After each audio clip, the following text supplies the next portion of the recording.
pineapple, at saka yung candy. Yan nating pag-usapan, no, mga idol. Actually, na-vlog ko na ito, pero ewan ko kung napanood nyo. Ulitin natin. Ano kasi may nagtanong kung na-try na natin ito. At syempre, gusto mong malaman, tapusin po ang ating video. Once again, if you are not yet connected, please do subscribe and click our tiny notification bell so that you be updated every time we have a new upload videos. Disclaimer din po, ang videos po natin ay para lamang po sa may bukas ang kaisipan at may malawak na pang-unawa. Kung wala po tayo nito, maaari na lamang pong mag-skip at mamili ng mga videos na nararapat para sa inyo.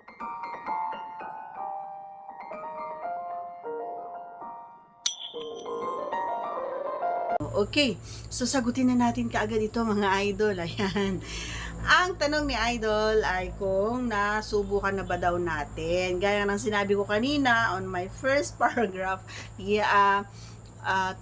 ito ay klase ng pagkain, food, kumbaga na kinakain muna bago nakikipag ganon.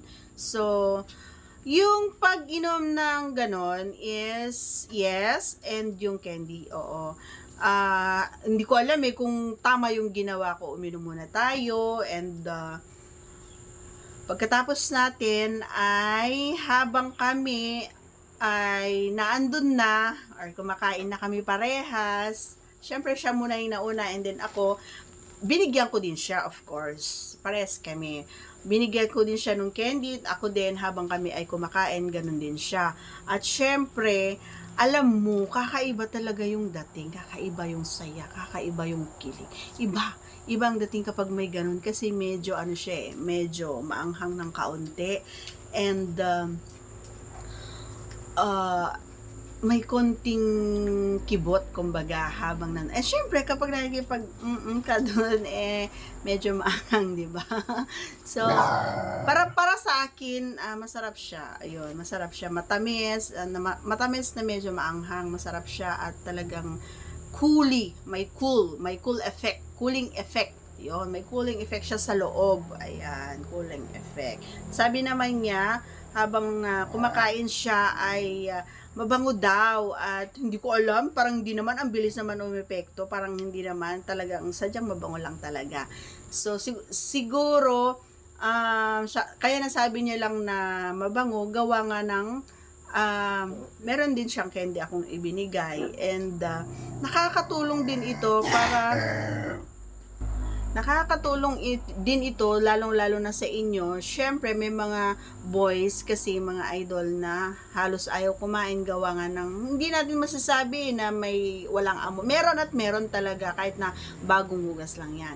Pero alam niyo, mga idol, gawin niyo yung ganun. Masarap. Kahit sa babae, masarap din yun habang siya ay kinakain. Or kahit kayo, di ba? Medyo may cooling effect siya. Lalong-lalo na kapag ipinasok mo, may cooling effect. Kasi nga, galing sa bunganga ko yun. O, may cooling effect yun, may konting anghang. Kaya masaya, at yung pakiramdam is ganon. Ayan. Masasabi ko, mabilis yung proseso, kumbaga, para sa amin nung ginawa namin yon, and parang gusto kong ulitin mamaya. Ano kaya sa palagay nyo? Charot.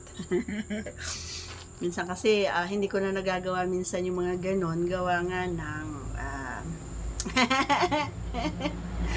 minsan na pag sobrang pag sobrang saya ko, mga idol, masyado akong maingay. Sobrang ingay ko. Yun, kaya minsan nahiya ako. Okay, that's all for today's video, kung saan mapunta ang ating pinag-uusapan. Once again, if you are not yet connected, please do me a favor. Please do subscribe and click our tiny notification bell so that you'll be updated every time we have a new upload videos. Thanks for watching, everyone. See you again on our next vlog. Bye!